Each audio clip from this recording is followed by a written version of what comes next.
انسان سے احسان، تقویٰ کرو خدا سے اور انسان سے احسان۔ تفرقوں کا یہ پیام ہے ماہ رمضان، اتحاد ہے اتحاد ہے اتحاد ہے رمضان۔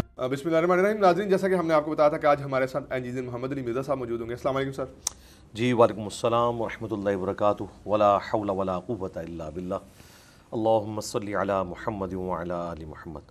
شاہ جی ویلکم ونس اگین، اللہ کا نام لے کے شروع کریں۔ سر سب سے پہلا رمضان کے فقہی مسائل پہ آج آپ سے بات ہوگی کہ اتحاد رمضان کے نام سے یہ ٹرانسمیشن ہے۔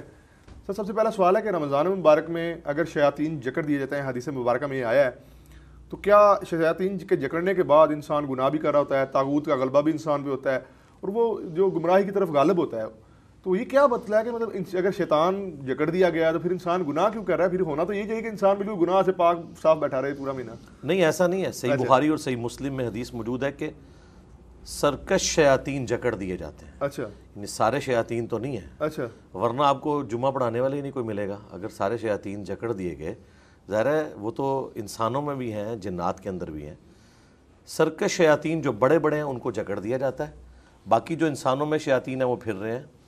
ہر انسان کے ساتھ جو ایک شیطان اٹیچ ہے، صحیح مسلم میں حدیث ہے، جی جی، ایک فرشتہ اور ایک شیطان اٹیچ ہے۔ فرشتہ اسے اچھائی کی طرف بلاتا ہے، شیطان یعنی جن اسے برائی کی طرف مائل کرتا ہے۔ جی جی، ایک صحابی نے جرت کر کے پوچھا، اے اللہ کے محبوب صلی اللہ علیہ وآلہ وسلم، کیا آپ کے ساتھ بھی؟ تو آپ نے فرمایا ہاں، اچھا، میرے ساتھ بھی تھا، لیکن اللہ تعالیٰ نے اسے مطیع کر دیا ہے۔ میرا جو شیطان ہے وہ مطیع ہو چکا ہے، وہ مجھے نیکی کی طرف ہی مائل کرتا ہے۔ سبحان اللہ۔ تو یہ والے جو شیاطین ہیں نا، یہ تو نہیں جکڑے جاتے، بڑے والے جکڑے جاتے ہیں، اور ان کے جکڑنے کا جو ایفیکٹ ہے وہ آپ کو نظر آ رہا ہے، ایک نیکی کا ماحول تو بن جاتا ہے۔ جی جی، یعنی وہ لوگ جو عام دنوں میں مشکل سے جمعے کی نماز پڑھتے ہیں، وہ آپ کو قیام اللیل اتنا لمبا کرتے ہوئے نظر آتے ہیں۔ جی، نظر فرق تو نظر آ رہا ہے۔ جی جی، باقی 100% نہیں ہو سکتا۔ اور آخری بات اس میں یہ ہے کہ جب 11 مہینے تک مسلسل ایک گناہوں کا پیڈل چل رہا ہے، اس کے بعد 1 مہینے کے لیے اگر پیڈل چلنا بند بھی ہو جائے تو تھوڑی سی سائیکل تو آگے جائے گی نا۔ اچھا سر، آپ نے جمعے کا ذکر کر دیا ہے، مطلب آپ کی نسبت کو علماء کی جانب ہے اور معاذ اللہ آپ علماء کو جو ہے وہ شیطان سے کنسیڈر کر رہے ہیں کہ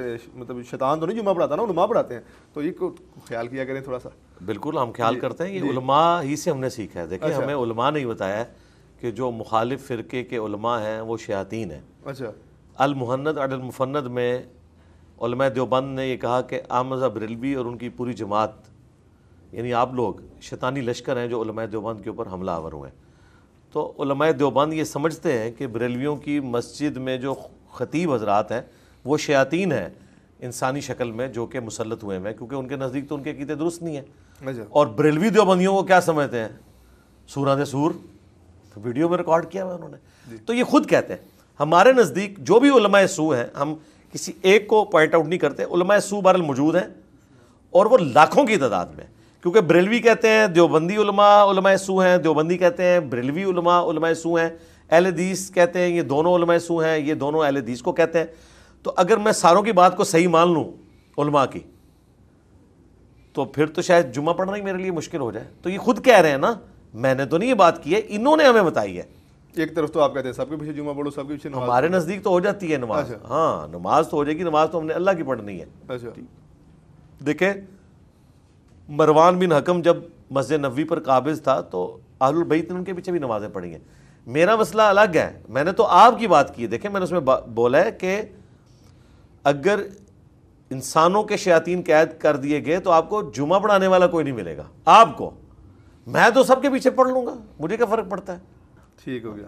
اچھا سر یہ بتائیے گا کہ رمضان کے جو روزے ہیں کہا گیا کہ فرض کیے گئے تم پر، جیسے تم سے پہلی امتوں پہ فرض کیا گیا، کیا پہلی امتوں پہ بھی رمضان کے ہی روزے فرض کیے گئے تھے اور وہی یہی ٹائمنگ تھی، یہی تمام کرائیٹیریا تھا؟ کیا چکر تھا کہ ان پہ یا کوئی اور؟ نہیں، ان پہ اس طرح نہیں تھا، اس کی تفصیلات زیادہ تو نہیں بتائی گئی ہیں۔ اچھا، ایک جو حدیث آئی صحیح بخاری مسلم میں کہ ہمارا اور اہل کتاب کے روزوں کا فرق جو ہے سحری کا فرق ہے، یہ ایک بڑا ڈیفرنس بتایا گیا۔ اچھا، ظاہر ہے اس سے تو یہ پتہ چلا کہ ان کے روزے کی سحری نہیں تھی۔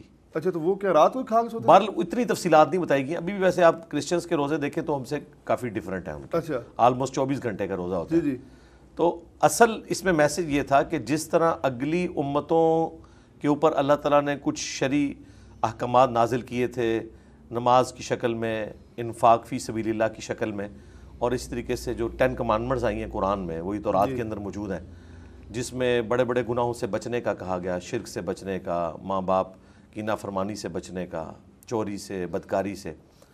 اس طرح روزہ بھی ایک ایسی عبادت ہے جو اس امت کے لیے کوئی خاص نہیں ہے، اگلی امتوں کے لیے بھی یہ عبادت تھی، اسی کی کنٹینیوٹی ہے اس امت میں بھی۔ مقصد یہ ہے لعلکم تتقون، تاکہ تم پرہیزگار بن جاؤ۔ پرہیزگار اس طرح کہ روزے میں ہم اللہ تعالیٰ کی رضا کی خاطر حلال چیزوں کو بھی طلوع فجر سے لے کر غروب آفتاب تک چھوڑ دیتے ہیں۔ بقیہ کے دنوں کے لیے یہ پریکٹس ہے کہ ہم نے حرام چیزیں بدرجہ اولا چھوڑ دینی ہے۔ جب ہم اپنے رب کے لیے حلال چیزوں کو چھوڑ دیتے ہیں تو پھر ہمیں حرام چیزوں کو بھی چھوڑ دینا چاہیے، یہ اس کی پریکٹس ہے، یہ اس کے پیچھے مقصد۔ تو نمازوں کے بارے میں کیا ہے؟ پہلی عمر پہ اسی طرح 5 اوقات میں نمازیں فرض تھی یا کوئی 5 کا تو نہیں ہے، اچھا کوئی اس طرح کی تفصیل نہیں۔ جو اسرائیلی روایتیں ہیں ان میں 2 نمازوں کا، اس طرح مختلف انبیاء کے لیے مختلف نمازوں کا ذکر ملتا ہے۔ اچھا بخاری مسلم میں جو نبی علیہ السلام کو شب معراج 50 نمازوں کا تحفہ ملا، وہ پوری تفصیلات آئی ہیں۔ راستے میں حضرت موسیٰ علیہ السلام سے جب ملاقات ہوئی 6ٹھے آسمان کے اوپر، تو انہوں نے یہی عرض کی تھی کہ اللہ کے نبی میرا تجربہ ہے کہ یہ لوگ یہ 5 بھی نہیں پڑھ سکیں گے۔ تو اس سے تو یہی لگتا ہے کہ یا 5 نمازیں تھیں بنی اسرائیل کے لیے یا اس سے بھی کم تھیں، جو وہ کہہ رہے ہیں کہ یہ بھی نہیں پڑھ سکیں گے۔ عین ممکن ہے کہ ان کے ہاں 3 یا 2 ہوں اور وہ بھی نہ لوگ پڑھتے ہوں۔ اچھا اس کی طرف حضرت موسیٰ علیہ السلام کا اشارہ تھا۔ بہرحال وہ پھر 5 کے اوپر آ کے بریک لگی۔ اس کے بعد اللہ کے نبی علیہ السلام نے فرمایا کہ اب مجھے حیا آتی ہے، تو اللہ تعالیٰ نے فرمایا کہ ہم بھی اپنا قول نہیں بدلیں گے، نمازیں 5 یہ پڑھیں گے لیکن ثواب 50 کا ملے گا۔ یہ حدیث بخاری میں بھی ہے اور مسلم کے اندر موجود ہے۔ اچھا ایک اور حدیث ہے صحیح مسلم میں کہ عبداللہ ابن مسعود کہتے ہیں کہ شب معراج اللہ کے محبوب علیہ السلام کو اللہ تعالیٰ نے 3 تحفے دیے۔ ایک تحفہ دیا 5 نمازوں کا، دوسرا سورۃ البقرہ کی آخری 2 آیات، آمن الرسول بما انزل الیہ من ربہ والمؤمنون، اور تیسرا تحفہ یہ دیا کہ آپ کا جو امتی شرک نہیں کرے گا نا، at the end of the day اس کی بخشش کی امید ہے، اس کو ہم بخش دیں گے، بھلے وہ بغیر حساب و کتاب کے بخشیں یا پھر وہ اپنے گناہوں کا سارا وبال چکھ کے بخشا جائے۔ الٹیمیٹلی اگر اس کے نام اعمال میں شرک نہ ہوا نا تو اس کی بخشش کی بشارت ہے۔ یہ 3 تحفے نبی علیہ السلام کو ملے تھے۔ ٹھیک ہے۔ اچھا سر، ایک بندہ صبح روزہ رکھ لیا، سحری کھا لی اس نے، اور اب اسے پتہ چلا کہ میں نے سفر پہ جانا ہے، سفر بھی طویل ہے، اوپر سے گرمی بھی ہوگی، تو وہ کیا روزہ اپنا کھول سکتا ہے؟ توڑ سکتا ہے۔ اچھا، اسے آپ کھولنا کہہ لیں، جی عموماً تو ہماری لینگویج میں اسے توڑنا کہتے ہیں، ویسے کھولنا ہی زیادہ بہتر ورڈ ہے، افطار کرنا۔ جی افطار، بریک فاسٹ انگریزی میں کہتے ہیں، روزے کو توڑنا، ہم اس کے لیے افطار کی ٹرم عربی زبان میں استعمال کرتے ہیں۔ اس کے لیے صحیح بخاری اور صحیح مسلم میں آتا ہے کہ جب فتح مکہ کے لیے نبی علیہ السلام تشریف لے کے جا رہے تھے تو روزہ رکھا ہوا تھا۔ جی عصر کے موقع کے اوپر آ کے آلموسٹ سمجھ لیں 2-2.5 گھنٹے پہلے نبی علیہ السلام نے پبلکلی ایک پیالہ منگوایا اور یوں سب کے سامنے ہوا میں بلند کیا تاکہ لوگ متوجہ ہوں، اور پھر آپ نے پی کے اپنا روزہ افطار کر لیا، یعنی توڑ دیا۔ جی اور پھر آپ نے حکم دیا کہ سب لوگ اپنا روزہ توڑ دیں، کیونکہ خدشہ تھا کہ فوراً جنگ نہ شروع ہو جائے۔ اگر جنگ شروع ہو جائے اور آپ بھوکے پیاسے ہیں تو آپ کیا لڑیں گے؟ جی کچھ اصحاب نے پھر بھی روزہ نہیں توڑا، انہوں نے کہا تھوڑا سا ایک ٹائم رہ گیا، تو نبی علیہ السلام نے فرمایا وہ لوگ میرے نافرمان ہیں جنہوں نے اپنا روزہ نہیں توڑا۔ یہ حدیث اس بات کا ثبوت ہے کہ اگر سفر میں کسی نے روزہ رکھ لیا وہ روزہ توڑ بھی سکتا ہے، اور پھر اس روزے کے بدلے اس نے بقیہ کے دنوں میں 1 روزے کی ہی قضا دینی ہے۔ ٹھیک ہے، ہاں، یہ نہیں ہے کہ اسے کوئی گناہ والا معاملہ ہوگا، ظاہر مجبوراً اس نے توڑا ہے۔ ایون جان بوجھ کے بھی توڑ لے، جو سزا بخاری اور مسلم کے اندر ایک غلام آزاد کرنا یا 60 روزے رکھنا یا 60 مساکین کو کھانا کھلانا، وہ جو پینلٹی ہے کفارہ پلس اس کا قضا والا معاملہ، اسپیسیفکلی یہ اس شخص کے لیے ہے جو میاں بیوی آپس میں کوئی ازدواجی تعلق قائم کر کے روزے کو توڑ بیٹھے۔ اچھا، ہاں، اس پہ امام بخاری نے باقاعدہ باب باندھا ہے کہ جو اس طرح کا ایک تعلق قائم کر کے روزے کو توڑیں گے نا، ان کے لیے کفارہ ہے۔ حنفی حضرات اسے ایکسٹراپولیٹ کرتے ہیں، وہ کسی بھی طریقے سے روزہ توڑنے کے اوپر اتنا سخت کفارہ بتاتے ہیں، حالانکہ یہ عقلاً ایک محال لگتا ہے. اس طریقے پہ روزہ توڑنا اور چیز ہے اور کھا پی کے روزہ توڑنا اور چیز ہے. کوئی جان بوجھ کے بھی کھا پی کے روزہ توڑ لے تو یہ گناہ کا کام تو ضرور ہے, لیکن اس کے بدلے 60 روزوں والا معاملہ نہیں ہے. اس کے حوالے سے ہمارے پاس کوئی مرفوعاً تو حدیث موجود نہیں ہے. البتہ المصنف ابن ابی شیبہ میں, سنن کبریٰ البیہقی کے اندر حضرت ابو ہریرہ کا فتویٰ موجود ہے. وہ کہتے ہیں کہ یہاں پہ تو بلکہ حضرت ابو ہریرہ کا بھی نہیں, حضرت ابو ہریرہ کا فتویٰ تو دوسرے کیس میں ہے کہ اگر قضا اتنی ڈیلے ہوگی کہ اگلا رمضان بھی آ گیا تو وہ کہتے ہیں فدیہ بھی دے اور ہر روزے کے بدلے ایک روزے کی قضا کرے جس کے روزے چھوٹ گئے, جس طرح عورتوں کے چھوٹ جاتے ہیں. یہاں پہ ہمیں سعید ابن مسیب کا مصنف ابن ابی شیبہ میں اور سعید ابن جبیر کا ملتا ہے جی جی کہ وہ یہ کہتے ہیں کہ وہ پھر توبہ کرے گا, جو حیثیت ہے اس کے مطابق تھوڑا بہت صدقہ خیرات کر لے اور ایک روزہ رکھ لے, ٹھیک ہے, اس کا وہ قضا والا معاملہ بھی اور کفارہ بھی ادا ہو جائے گا. ٹھیک ہے. اچھا سر, ایک بندہ مشقت کرتا ہے, غریب آدمی ہے, گھر والوں کے لیے کما کے لاتا ہے, گھر والے سارے روزہ رکھ رہے ہیں, تو کیا وہ روزہ چھوڑ دے گا؟ گرمی میں عرب ممالک میں اکثر لوگ کام کر رہے ہوتے ہیں, تو وہ کہتے ہیں کہ اتنی حدت کی گرمی ہوتی ہے, خصوصاً جو مستری حضرات ہیں, مزدور حضرات ہیں, وہ تو بڑی بڑی اونچی عمارتیں ہیں وہاں پہ کام کر رہے ہیں, دھوپ لگ رہی ہوتی ہے, تو کیا وہ روزہ کا فدیہ دے سکتے ہیں؟ اور اگر وہ اتنی گنجائش میں بھی کوئی نہ ہو کہ فدیہ نہ دے سکے تو پھر وہ کیا کرے گا؟ دیکھیں, جو لوگ مزدوری کر رہے ہیں اگر وہ لوگ کمیٹی ڈال کے پیسے تھوڑے بہت جوڑتے ہیں جی تو انہیں چاہیے پھر رمضان کے مہینے میں مزدوری نہ کریں اور جو ان کی جمع پونجی ہے اسے استعمال کر لیں. جی. دوسرا حل یہ ہو سکتا ہے کہ جو صاحب ثروت لوگ ہیں جی وہ انہیں ہیلپ آؤٹ کریں, ایک مہینے کا راشن ڈلوا دیں تاکہ وہ لوگ روزہ رکھ لیں. ٹھیک ہے. تیسری چیز یہ ہو سکتی ہے کہ اگر کوئی فلاحی حکومت ہے تو وہ ان کو سپورٹ کرے. جو یہ بات ہے نا کہ روزہ چھوڑ دیا جائے, یہ بہت بڑا ایک حکم ہے. یہ کس طرح ہم اس کے اوپر ایک شرعی حکم کے طور پر کسی کو کہہ دیں کہ ٹھیک ہے وہ روزہ چھوڑ دیں. اچھا.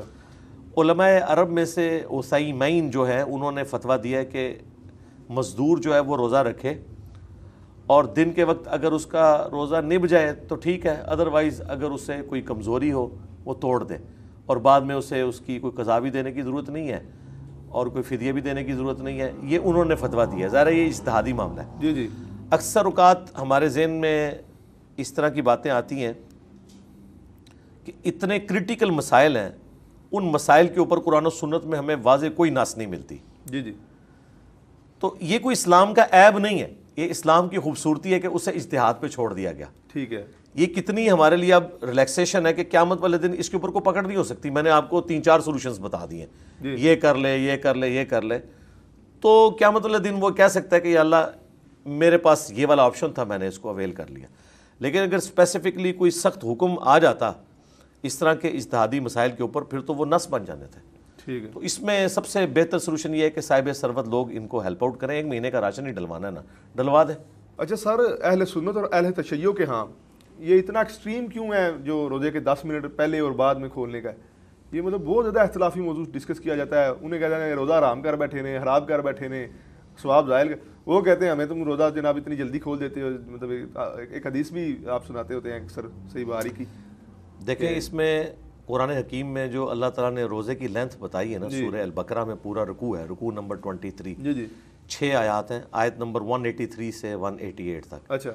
اس میں جو روزے کی لینتھ ہے وہ ہے طلوع فجر سے لے کر, یعنی فجر کا وقت جب داخل ہوتا ہے, صبح صادق جسے کہتے ہیں, جی جی, رات ہونے تک, یعنی رات جب سٹارٹ ہوتی ہے, تو یہ لینتھ ہے. اب وہ جو رات کی ڈیفینیشن ہے نا, اس کے اندر وہ اختلاف کرتے ہیں کہ جی رات کا مطلب ہے کہ سیاہی نظر آ جائے. جی جی.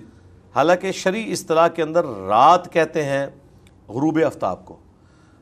غروب آفتاب سے پہلے شام ہوتی ہے, غروب کے فوراً بعد دن رات میں بدل گیا. اگر کوئی کہتا ہے کہ جی میں نے اس روشنی کو غائب کرنا ہے, وہ روشنی تو 1.5 گھنٹے تک غائب نہیں ہوتی شفق کی, جی جی, تو پھر تو 1.5 گھنٹے بعد کھولا جائے. شرعی اعتبار سے غروب آفتاب کے ساتھ ہی آپ کا رات کا وقت سٹارٹ ہو جاتا ہے. اگلے زمانوں میں چونکہ ہمارے پاس ٹائم ٹیبل نہیں تھے, کمپیوٹرائزڈ کیلکولیشن نہیں تھی لیٹ لانگ کے حوالے سے, تو لوگ رات کو انشور کرنے کے لیے کہ ہو سکتا ہے کہ پہاڑ کے پیچھے سورج چھپا ہو, اور ایسا ہو بھی جاتا ہے. جی جی. یا اس وقت مغرب میں بادل ہوں اور اب یہ نیچے نہیں گیا, گھڑی بھی کوئی نہیں ہے. یہ آپ ساری چیزیں دیکھیں نا, صحیح بخاری میں آتا ہے کہ اسما بنت ابی بکر کہتی ہیں کہ نبی الاسلام کے زمانے میں ایک دفعہ مغرب میں بادل چھا گئے اور ہم نے روزہ افطار کر لیا رات ہونے کی وجہ سے. انہوں نے تو رات انشور بھی کر لی, تھوڑی دیر بعد سورج نکل آیا, اچھا پھر روزے کی قضا تھی. اچھا ہے نا. لیکن آج اگر ایسا ہو جائے جی جی تو ہم تو کبھی بھی روزہ نہیں, ہمارا تو بچہ بھی نہیں روزہ کھولے گا. وہ کہے گا بھائی 6:15 آج ٹائم ہے, بھلے رات چھا جائے 5 بجے بھی اس نے روزہ نہیں کھولنا. تو اگلے زمانوں میں یہ مسئلہ تھا. اس کی وجہ سے پھر انشور کرنے کے لیے وہ تھوڑا سا ڈیلے کر کے روزے کو کھولتے تھے اہل تشیع حضرات. جی جی صحیح مسلم میں حدیث ہے صحابہ کرام میں بھی 2 گروہ تھے. ابو موسیٰ اشعری اور ان کے صحاب نماز مغرب بھی تھوڑی لیٹ پڑھتے تھے اور روزہ بھی لیٹ کھولتے تھے, اور ابن مسعود اور ان کے صحاب نماز مغرب ہوتے ہی پڑھ لیتے تھے اور روزہ بھی فوراً کھولتے تھے. جب سیدہ عائشہ سے ذکر کیا گیا تو انہوں نے کہا ابن مسعود اور ان کے صحاب سنت کے مطابق چل رہے ہیں, لیکن دوسروں کے اوپر انہوں نے کوئی گرفت نہیں کی. اب رات کو انشور کرنے کے لیے آج کے دور میں ہمیں کوئی ضرورت نہیں ہے 5-10 منٹ ڈیلے کرنے کی. اگر گھڑی بتا رہی ہے کہ رات ہو چکی تو رات ہو گئی. دیکھیں گورے کا تو کوئی فرقہ نہیں نا, سنی ہے شیعہ. جی جی سن رائز سن سیٹ یہ ہمیں گورا بتا رہا ہے سافٹ ویئر کے ذریعے, اسی کو فالو کرنا چاہیے. یہاں پر پھر اہل حدیث حضرات نے بھی زیادتی کی ہے نا, کہ ان کے ٹائم ٹیبل بھی پھر ایسے بنے ہوئے ہیں کہ غروب آفتاب سے 5-7 منٹ پہلے ہی وہ روزہ کھول رہے ہوتے ہیں. جی جی بالکل. یہ میں نے تو اپنے جیلم شہر میں دیکھا ہے کہ رمضان سے 1 دن پہلے تک ان کی مغرب کی اذان بالکل ٹھیک ہو رہی ہوتی ہے, کیونکہ آج کل مساجد میں جو ڈیجیٹل کلاکس لگی ہیں جن میں لاکھوں شہروں کا ڈیٹا موجود ہے, آپ صرف فیڈ کریں اس کو جی کہ جی اس شہر میں ہوں میں, وہ آپ کو دائمی نقشہ اوقات دیتا ہے. اس میں ان کے ٹائم بالکل ٹھیک چل رہے ہوتے ہیں, عام دنوں میں مغرب اس کے مطابق کر رہے ہوتے ہیں. جیسے ہی رمضان آتا وہ انتظار ہی نہیں کرتے اس کا, 5 منٹ پہلے اذان دے دیتے ہیں اور کہتے ہیں جی افطار میں جلدی کرنی ہے. ایسے لوگوں کے لیے تو وعید ہے. المستدرک للحاکم میں نبی الاسلام نے کچھ لوگوں کو جہنم میں الٹے لٹکے ہوئے دیکھا, ان کی باچھیں چری ہوئی تھیں, اور بتایا گیا کہ یہ وہ لوگ ہیں جو افطار کے وقت سے پہلے ہی روزہ کھول لیا کرتے تھے. اب یہاں آپ اندازہ کریں کہ ان لوگوں کے لیے کیا وعید ہوگی جو سرے سے روزہ رکھتے ہی نہیں ہیں. جو پہلے کھول لیں ان کو یہ عذاب ہو رہا ہے, تو دوسروں کا تو عذاب بڑے لیول کا ہوگا. اس لیے احتیاط والا معاملہ اس زمانے میں تو ضرور تھا جب ہمارے پاس گھڑیاں نہیں تھی, ٹائم ٹیبل نہیں تھے, کیلکولیشن نہیں تھی. آج کل تو اتنا مسئلہ نہیں. ہمارے جو استاد تھے ثاقب اکبر صاحب رحمہ اللہ, ایک شیعہ عالم تھے, تو ایک دفعہ انہوں نے افطار پروگرام کیا, یہ کوئی 2013-14 کی بات ہوگی. میں ان کے گھر پہ گیا تو جیسے ہی اہل سنت کا ٹائم داخل ہوا کلاک کے اوپر تو انہوں نے کہا ٹھیک ہے روزہ افطار کریں. وہ کہتے ہیں آپ کون سا جھگڑا رہ گیا. جی جی دیکھیں گورے کا تو کوئی فرقہ نہیں ہے. جی جی گورا اگر آپ کو بتا رہا ہے کہ سن سیٹ ہو چکا, یعنی سن جو ہے اس وقت جو زمین کا اگر لیول بالکل سامنے کلیئر ہو, سامنے کوئی چیز نہ ہو, تو یہ غروب ہو چکا, اور وہ ظاہر میتھمیٹیکلی آپ کیلکولیٹ کر کے بتا سکتے ہیں. تو اب یہ جھگڑا کرنا ہی نہیں چاہیے. سنیوں کو بھی اس معاملے میں ذرا دیکھنا چاہیے کہ وہ شیعہ کی ضد کے اندر اتنی جلدی روزہ کیوں کھولنے کے چکر میں پڑ جاتے ہیں کہ روزہ کھولنے کی تو ان کو جلدی ہوتی ہے, اور اس کے بعد 15-20 منٹ تک وہ کھانے پینے میں وقت گزارتے ہیں, اور اس کے بعد جا کے نماز مغرب کرتے ہیں اور کہتے ہیں جی وہ روزہ جلدی کھولنا چاہیے. تو عام دنوں میں تو تم کہتے تھے مغرب بھی جلدی پڑھنی چاہیے. جی جی تو اب سموسوں کے چکر میں مغرب اگر تم نے 20 منٹ لیٹ کر دی ہے تو یار 2-4 منٹ روزے کو بھی آپ اپنے ٹائم کے مطابق کھول لو. اگر 20 منٹ مغرب لیٹ ہونے سے وہ مقرونی ہوتی ہے, تو 2-3 منٹ اگر اوپر ہونے سے رمضان کا روزہ کوئی افطار کرتا ہے تو اس کا بھی مقرونی ہوگا. اچھا سر 2-3 منٹ کی جو بات ہے وہ تو ایک طرف رہ گئی, لیکن ایک بندہ سفر میں جا رہا ہے, بعض اوقات ٹرین میں کچھ نہیں ہوتا انسان کے پاس, یا کوئی جو پرائیویٹ ٹرانسپورٹ لوگ یوز کرتے ہیں, پرائیویٹ ٹرانسپورٹ جو لوگ یوز کرتے ہیں, تو یہ لوگ مطلب میرے پاس کوئی چیز نہیں ہے, تو میں اب 8 بجے 10 بجے جگہ اترنا ہے کہیں, ڈرائیور بھی کوئی ضدی سا ہے, کنیکٹر بھی نہیں روک رہے گاڑی کو, تو میں کیا میرا روزہ ظاہر ہو جائے گا 8 بجے تک کھلے گا؟ دیکھیں آج کل کے زمانے میں تو لوگ پوری ورکنگ کر کے چلتے ہیں. سفر میں تو آپ ویسے ہی روزہ چھوڑ سکتے ہیں, وہ آپ کے پاس آپشن ہے. ٹھیک ہے, بعد میں اس کی گنتی پوری کر لیں, رکھ بھی سکتے ہیں. صحیح مسلم میں حدیث ہے, ایک صحابی نے پوچھا یا رسول اللہ کیا سفر میں روزہ رکھنا گناہ ہے؟ آپ نے فرمایا گناہ نہیں ہے, ایک رخصت ہے, چاہو تو لے لو اور تمہاری مرضی کہ تم روزہ رکھ لو. قرآن میں ہے نا کہ جو مسافر اور مریض ہے وہ روزے کو مؤخر کر سکتا ہے. جی جی اسی کو ایکسٹینشن کے طور پر ترمذی ابو داؤد میں نبی الاسلام کی حدیث ہے کہ آپ نے فرمایا کہ دودھ پلانے والی عورت اور جو پریگننٹ حاملہ عورت ہے وہ بھی روزے باقیہ کے دنوں کے لیے مؤخر کر سکتی ہے. تو اتنی جو ورکنگ کر کے نکلا ہے میرا خیال ہے اسے ٹائم پتہ ہونا چاہیے، وہ کوئی مارس کے اوپر تو نہیں جا رہا، پاکستان میں یا انڈیا میں کسی شہر میں ٹریول کر رہا ہے. مثلا میں نے اگر لاہور جانا ہے تو مجھے پتا ہے لاہور کی ٹائمنگ جو ہے وہ جہلم سے 3 منٹ پہلے ہے، اور جو پنڈی ہے اس کی ٹائمنگ جہلم سے 3 منٹ بعد ہے، اور بیچ والے جو شہر ہیں ظاہر ہے وہ اس کے اندر اندر ہوں گے. تو میں احتیاط کر کے 3 منٹ والا ایک رکھ لوں تو میں اندازہ کر سکتا ہوں. یہ پرابلم زمینی سفر کے اوپر نہیں، آسمانی سفر کے اوپر یہ پرابلم ہو جاتی ہے کہ اگر آپ مغرب کی طرف ٹریول کر رہے ہیں تو سورج غروب ہی نہیں ہوگا. 2 گھنٹے تک جو ہے وہ غروب ہی نہیں ہوگا، کیونکہ آپ نے جتنا فاصلہ طے کرنا ہے سورج پھر آپ کے سامنے آ جانا ہے. تو ظاہر ہے ان کے لیے ایک پرابلم ہے. ٹھیک ہے. تو اس پرابلم سے بچنے کے لیے ہے کہ وہ روزہ چھوڑ دیں، بعد میں ایک روزہ بعد میں رکھ لیں. اور اگر انشور ہو جائے، اگر آپ مشرق کی طرف ٹریول کر رہے ہیں پھر ظاہر ہے وقت سے پہلے ہی غروب ہو جائے گا. برج الخلیفہ 1 کلومیٹر اس کی ہائٹ ہے، 1 کلومیٹر. اچھا. تو جو اس کی اوپر کی منزلیں ہیں نا ان کا اور نیچے والی جو منزل ہے اس کا 8 سے 9 منٹ افطار ٹائم کا فرق ہے. کیونکہ اتنی ہائٹ کے اوپر سورج نظر آ رہا ہوتا ہے. تو ہر منزل کی افطار کا وقت انہوں نے ڈیفرنٹ دیا ہوا ہے. اب یہ ہو نہیں سکتا کہ میں 100ویں منزل میں ہوں اور مجھے سورج سامنے نظر آ رہا ہے اور میں کہوں کہ نہیں آج تو اس شہر میں افطار کا ٹائم یہ تھا. بھائی وہ افطار کا ٹائم اس وقت تھا جب آپ زمین پہ تھے، اب تو آپ سورج سامنے دیکھ کے بھی افطار کریں گے؟ نہیں کریں گے. جی. آپ کا جب تک سورج غروب نہیں ہوتا آپ نے افطار نہیں کرنا. ٹھیک ہو گیا سر. اچھا اس کے علاوہ سحری کے بارے میں ایک حدیث آتی ہے کہ جب تم پیالہ تمہارے ہاتھ میں ہو تو اپنا پیالہ مکمل کرو، اپنا رزق لے لو.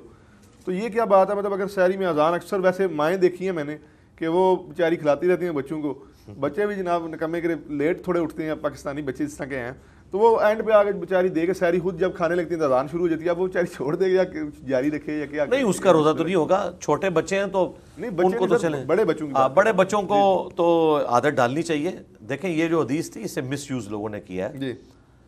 یہ حدیث سنن ابی داؤد میں ہے. بعض جو حنفی علماء ہیں وہ تو سرے سے اس حدیث کو ایکسیپٹ ہی نہیں کرتے.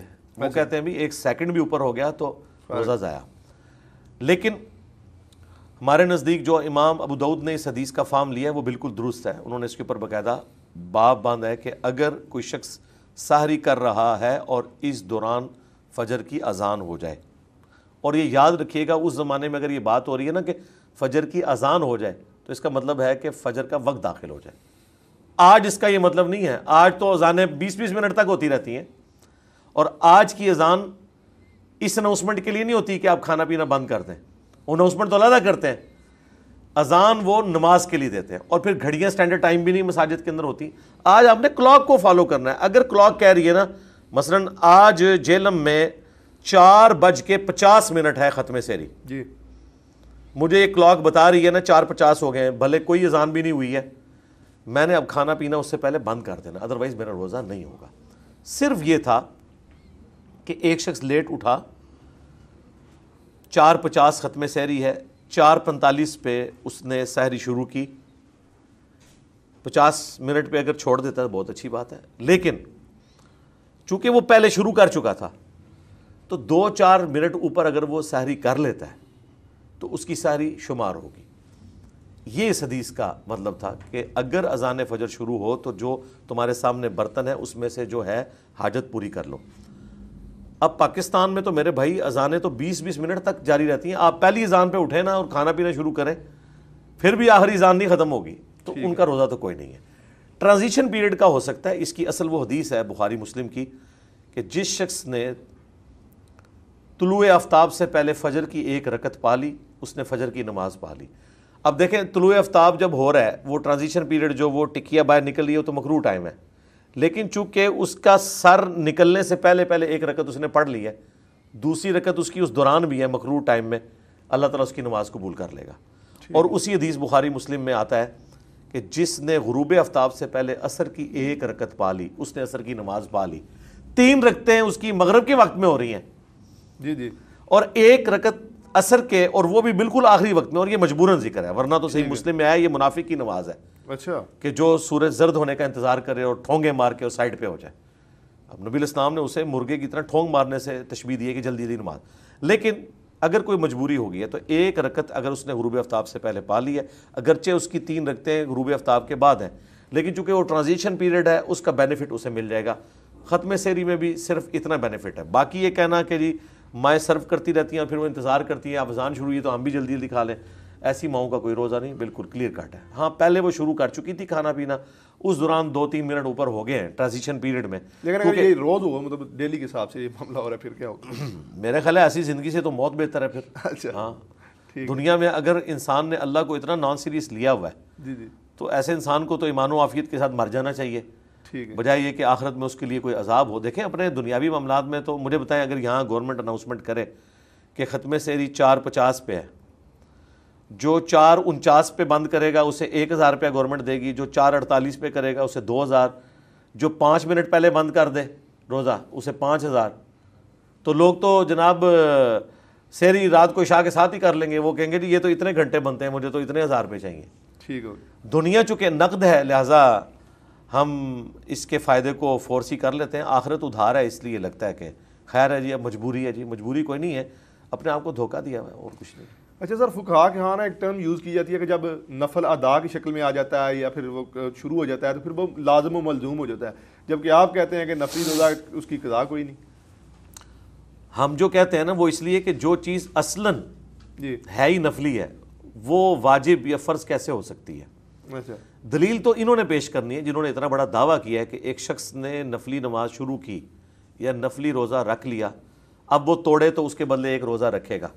تو ہمیں بتائیں نا یہ کہاں پہ موجود ہے. ہم تو بتاتے ہیں بخاری مسلم میں حدیث ہے, نبی علیہ السلام کی روٹین یہ تھی کہ آپ گھر آتے تھے, پوچھتے تھے ناشتے کے لیے کوئی چیز ہے, اشراق پڑھ کے جب گھر آتے تھے جی جی تو امہات المومنین کہتی ہیں کہ کچھ نہیں ہے, تو آپ فرماتے ہیں ٹھیک ہے آج پھر ہم روزہ رکھ لیتے ہیں. ٹھیک ہے. اس کے لیے شرط یہ ہے کہ آپ نے پھر طلوع فجر سے لے کے اشراق تک کچھ کھایا پیا نہیں ہے.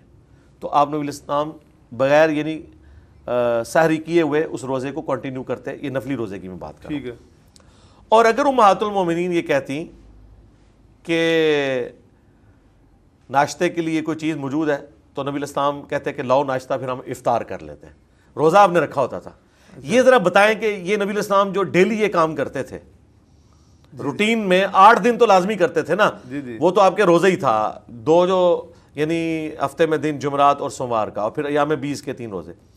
تو کیا نبی علیہ السلام سے کسی ضعیف روایت سے بھی ثابت ہے کہ جو آپ نے اس طریقے سے ناشتہ کر کے روزہ افطار کیا ہے اس کی قضا بعد میں دی ہے؟ ان لوگوں نے دین کو اتنا مشکل بنایا. یہ تو یہ کہتے ہیں کہ اگر کوئی شخص بغیر نیت کے بھی حرم مکہ کی طرف سفر کرے گا اور میقات اس نے کراس کر لیا, اس کے اوپر عمرہ واجب ہو گیا. امام بخاری نے پھر باقاعدہ اس کا رد کیا کہ اگر کسی کی حج یا عمرے کی نیت نہ ہو تو بغیر احرام کے وہ حرم مکہ میں داخل ہو. یہ انہوں نے باب باندھا ہے. اور نیچے وہ حدیث لے کے آئے کہ نبی علیہ السلام فتح مکہ کے موقع پر جب مدینہ شریف میں داخل ہوئے تو آپ کے سر مبارک کے اوپر خود تھا, اور ایک روایت میں کہ کالی پگڑی باندھی ہوئی تھی. تو ظاہر احرام کی حالت میں تو سر پہ کوئی نہیں باندھ سکتے. تو امام بخاری نے حنفیوں کا رد کیا کہ تم کہتے ہو کہ عمرہ واجب ہوتا ہے, تو نبی علیہ السلام تو چونکہ عمرے اور حج کی نیت سے نہیں آئے تھے لہٰذا آپ نے کوئی احرام نہیں باندھا.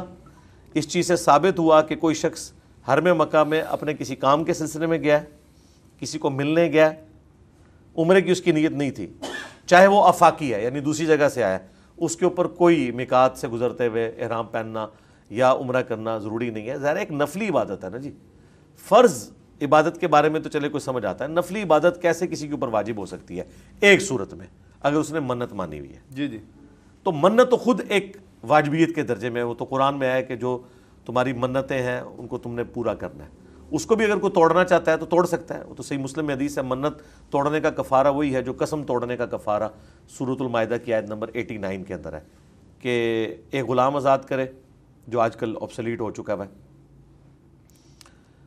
10 مسکینوں کو کھانا کھلائے یا انہیں کپڑا لے کے دے, اور اگر یہ نہیں کر سکتا تو 3 مسلسل روزے رکھ لے. منت توڑنے کا کفارہ بھی یہی ہے, قسم توڑنے کا کفارہ بھی یہی ہے.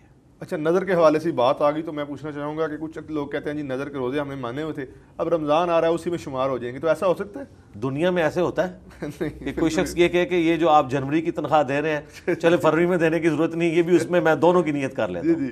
وہ کہتے ہیں لا تھا. اس طرح نہیں ہوتا. اچھا, یہ چیزیں لوگوں نے ایک تھریٹیکل خود بنا کے منسوب کر دی ہوئی ہیں. ٹھیک ہے. بعض لوگ جو ہیں وہ عورتیں مخصوص ایام کے چھوٹے ہوئے روزوں کی نیت شوال کے روزوں میں کرتی ہیں. جی جی. بھائی جب آپ نے گنتی بقیہ کے دنوں میں پوری کرنی ہے رمضان کی، جی تو جب آپ رمضان کی گنتی پوری کر رہے ہیں تو وہی گنتی پوری کر رہے ہیں. شوال کے الگ سے وہ 6 روزے ہیں، ٹھیک ہے، جس کی وجہ سے آپ کو بقیہ پورے سال کے روزوں کا ثواب ملنا ہے. ٹھیک ہے، تو پھر آپ نے وہ 12 روزے رکھنے ہیں. اگر 6 روزے وہ چھوٹے ہوئے ہیں رمضان کے یا 7 6، یہ نہیں ہو سکتا کہ انہی 6 میں ان کی بھی نیت کر لیں. اس طرح نہیں ہوتا، ٹھیک ہے. ایسا تو نہیں ہوتا. اچھا سر، چاند کے حوالے سے ایک حدیث آتی ہے کہ اگر تم چاند دیکھ کر عید کرو یا روزہ رکھو، تو اگر مثال کے طور پہ حضور نے فرمایا کہ بادل ہوں تو پھر تم جو ہے وہ اگلے دن جو ہے شعبان کے 30 دن پورے کر لو. جی. تو یہ کیا مطلب ہے کہ اگر آج کل کے زمانے میں تو بتا دیا جاتا ہے، پہلے ہی کیلکولیشن ہو جاتی ہے. فواد صاحب نے بھی کیا اپلیکیشن باقاعدہ لانچ کر دی جس میں باقاعدہ چاند کی عمر بتائی جا رہی تھی، ٹائم بتایا جا رہا تھا. تو پھر آج کل کے جدید زمانے میں بھی کیا ہم اس حدیث کو فالو کریں گے؟ دیکھیں، اگر ایسٹیمیٹ ایگزیکٹلی اس کے مطابق ہے جو چاند کی عمر ہے اور وہ سب کچھ چانسز ہیں، پھر ہی آگے بات ہوگی نا. اچھا، اس دفعہ دیکھ لیں سعودیہ میں جو چاند نکلا ہے، سافٹ ویئر تو بتا رہا تھا کہ چاند کی عمر ابھی اتنی نہیں تھی، بلکہ وہ پیدا ہی نہیں ہوا تھا. مراکش تک تو تھا اور اس سے آگے نہیں تھا، اس کے باوجود انہوں نے چاند نکالا. اور سعودیہ میں تو کئی دفعہ ایسے ہوئے، سعودیہ والے کیلنڈر کو ہی فالو کر رہے ہیں. اچھا، فواد چودھری صاحب کو تو ابھی پتہ چلا تھا نا جب وہ پچھلی گورنمنٹ میں تھے. سعودیہ والے تو عرصہ دراز سے کیلنڈر فالو کر رہے ہیں. اس کے باوجود ہر تیسرے چوتھے سال عید کے موقع کے اوپر اناؤنسمنٹ ہوتی ہے کہ ایک روزہ کھایا گیا، آپ نے وہ روزہ پورا کرنا ہے، کیونکہ 28 ہو جاتے ہیں نا. جی، ٹھیک ہے. تو اگر کیلنڈر اتنا ہی ایگزیکٹ ہے، کیلنڈر جو ایگزیکٹ ہے نا وہ ہے سولر کیلنڈر. یہ جو کہ لیونر کیلنڈر ہے اس میں چانسز ہوتے ہیں. جب تک چاند آلموسٹ 15-16 گھنٹے کا نہیں ہوگا وہ نظر نہیں آئے گا نیکڈ آئی سے. اور رؤیت شرط ہے، بخاری مسلم میں حدیث ہے کہ رؤیت کرنی ہے آپ نے، اور اگر رؤیت نہیں ہوئی تو شعبان کے 30 دن پورے کرنے ہیں. اب اس رؤیت کے لیے کوئی ایڈنگ ڈیوائس یوز کرتا ہے دوربین کے ذریعے، بالکل ٹھیک ہے کرے، لیکن رؤیت کو انشور کرے. میں قائل ہوں کہ اگر گجرات میں چاند نظر آ گیا اور جیلم میں بادل ہے اور ہمارا ٹائم زون بھی ایک ہے تو یقیناً یہ بادل ہٹ جاتے تو رؤیت یہاں ہو جاتی. تو ٹھیک ہے، ہمیں چاند دیکھنے کی ضرورت نہیں، ہم گجرات کی رؤیت کے اوپر اس کو فالو کریں گے. لیکن رؤیت تو ہونی چاہیے نا. پورے ملک میں کہیں نظر نہیں آ رہا، مطلب بھی صاف ہے، اور پھر بھی آپ کہہ رہے ہیں کہ جی میرا سافٹ ویئر بتا رہا ہے، تو بڑی زیادتی والی بات ہے نا. سافٹ ویئر بتا رہا ہے اور نظر کہیں بھی نہیں آیا. دیکھیں اس دفعہ تو پورے ملک کے اندر ایک ہی دن نظر آیا ہے، باریک چاند نظر آیا ہے پشاور سے لے کے. تو اب مجھے بتائیں، جو لوگ اتنے عرصے سے سعودیہ کے ساتھ کر رہے تھے ان سے ہم پوچھیں گے بھئی اس سال کیا ہو گیا، یہ کیسے نظر آ گیا؟ اور سب نے دیکھا ہے، بس اللہ کی طرف سے کوئی غیبی مدد آئی ہے اور یہ سارا معاملہ کلیئر ہوا ہے. آپ ڈیوائسز سے مدد ضرور لیں گے، لیکن رؤیت کو آپ نے انشور کرنا ہے پورے ٹائم زون کو فالو کرتے ہوئے کہ یہ رؤیت کا ٹائم زون ہے. رؤیت کے بغیر یہ نہیں ہوگا. اور اس میں یہ جو اکثر لوگوں کو ایک شوق چڑھ جاتا ہے کہ جی پوری دنیا میں مسلمانوں کی عید اکٹھی ہونی چاہیے. بھئی یہ تو اللہ نہیں چاہتا. کیا پوری دنیا میں مسلمانوں کی اذانیں ایک وقت میں ہو رہی ہیں؟ نہیں، بالکل نہیں. اچھا، نماز کا ٹائم ایک ہے؟ نہیں. لیلۃ القدر ایک نہیں ہے، ہو ہی نہیں سکتا. جی. صحیح مسلم میں حدیث ہے، حضرت معاویہ رضی اللہ تعالیٰ عنہ کے دور ملوکیت کے اندر ایک شخص شام سے آیا. شام انہوں نے اپنا دارالحکومت بنایا ہوا تھا. مدینہ شریف آیا تو ابن عباس رضی اللہ تعالیٰ عنہ نے اس سے پوچھا کہ تم لوگوں نے رمضان کب سٹارٹ کیا؟ تو انہوں نے کہا کہ ہمیں تو نظر آیا تھا رمضان کا چاند ہفتے اور جمعے اور جمعرات کی درمیانی رات، یعنی جمعے کی رات کو. تو ابن عباس نے کہا واللہ سچ کہہ رہے ہو؟ ان کا ہاں جی. تو حضرت ابن عباس نے کہا ہم نے تو ہفتے کی رات کو چاند دیکھا، یعنی ایک دن بعد. تو انہوں نے کہا پھر حضرت معاویہ کے روزوں کا کیا بنے گا؟ انہوں نے کہا وہ اپنے علاقے کی رؤیت کو فالو کریں گے، ہم اپنے علاقے کی رؤیت کو فالو کریں گے، کیونکہ نبی علیہ السلام نے ہمیں حکم دیا تھا کہ ہم نے اپنی رؤیت کو فالو کرنا ہے. اچھا، یہ حدیث بالکل واضح ہے صحیح مسلم کی. اس کے اوپر باب امام نووی نے چونکہ بعد میں باندھے ہیں، انہوں نے لکھا ہے کہ ہر علاقے کی اپنی رؤیت کا اعتبار ہے. یہ حدیث ترمذی میں ہے. امام ترمذی نے خود اوپر کامنٹس کیے ہیں کہ ہر علاقے کی اپنی رؤیت کا اعتبار ہے. یہ حدیث امام ابن عبد البر نے لی ہے الاستذکار کتاب کے اندر. انہوں نے باقاعدہ باب باندھا ہے کہ اندلس اسپین کی رؤیت خراسان کو کفایت نہیں کرے گی، کیونکہ اسپین سے لے کے یہاں افغانستان تک یہ ساری مسلم امپائر تھی. وہ بنو امیہ کے پاس تھی، باقی ساری بنو عباس کے پاس. تو باقاعدہ انہوں نے اس حدیث کے تحت رزلٹ نکالا کہ پوری مسلم امپائر میں ایک دن نہ تو روزہ رکھا جا سکتا ہے، نہ عید کی جا سکتی ہے. اور یہ میں اس زمانے کی بات کر رہا ہوں